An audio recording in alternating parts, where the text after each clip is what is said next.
Today, on how it's made. Lace.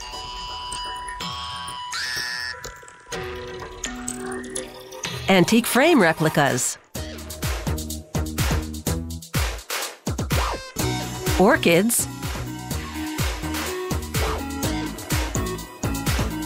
And unicycle wheel hubs.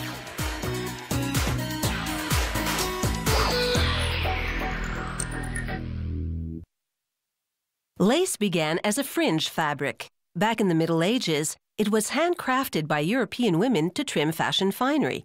The ladies' fingers got a break with the advent of lace-making equipment in the 19th century. With mass production, lace moved from the fringe to the mainstream. In the material world, lace used to be a luxury, handcrafted for decorative rather than practical reasons. Machines now produce lace quickly, and you don't have to be rich to afford it.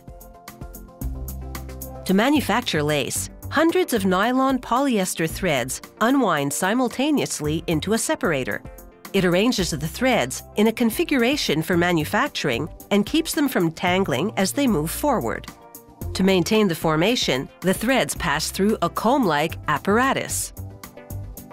Still in that neat configuration, the threads wind around a large spool. This spool is known as a ground beam because the threads on it will be used for the lace's ground or mesh.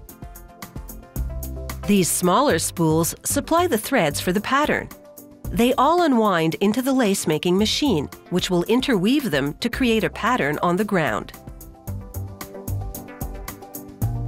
Here's how it happens. A long, thick card with holes punched into it defines the pattern and guides a system of hooks and needles. It's called a jacquard card. The technology has been around for 2 centuries and was actually the inspiration for computer technology. Each hole on the card corresponds to one hook, and the hooks are attached to these guide bars. If the hook encounters a hole in the jacquard card, it loops a thread, and if it encounters the solid card, it stops. The guide bars shuffle back and forth to move the hooks in concert with needles and weave the design on the ground. This is the lace weaving action in slow motion.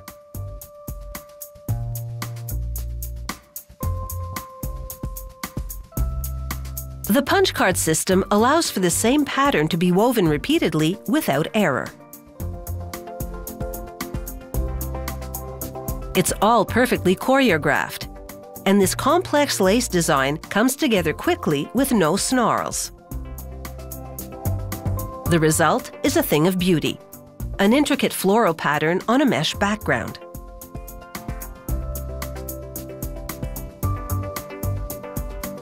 The lace rolls by inspectors who scrutinize the needlework for flaws. It then heads into a station with high-speed knives. They cut the loose threads that run between the floral patterns on the front of the lace. A worker finishes the job by hand, removing what the knives miss. Here you can see the difference the trimming makes. The mesh between the needlework is now completely transparent. They mend the lace where needed, and then it's into a dyeing machine to add some color.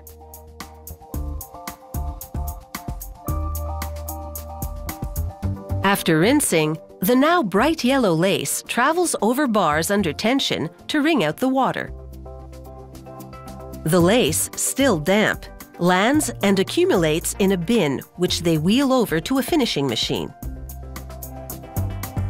The finishing machine is equipped with rollers. The first ones remove the curl from the lace.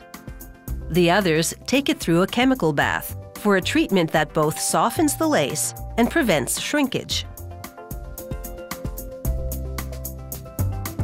A trip through a dryer removes the water from the fabric and cures the finishing chemicals.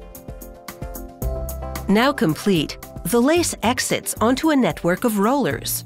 The final one swings the fabric to and fro so that it lands neatly folded for transfer to the packaging line. Heavy industrial machinery has produced this delicate lace in a matter of minutes. They roll it and wrap it, and it's on its way to the fabric store or another factory. No ordinary textile. This factory-made lace will add beauty to things like curtains, a tablecloth, or a dress. Its sheer good looks will add visual appeal to these ordinary items.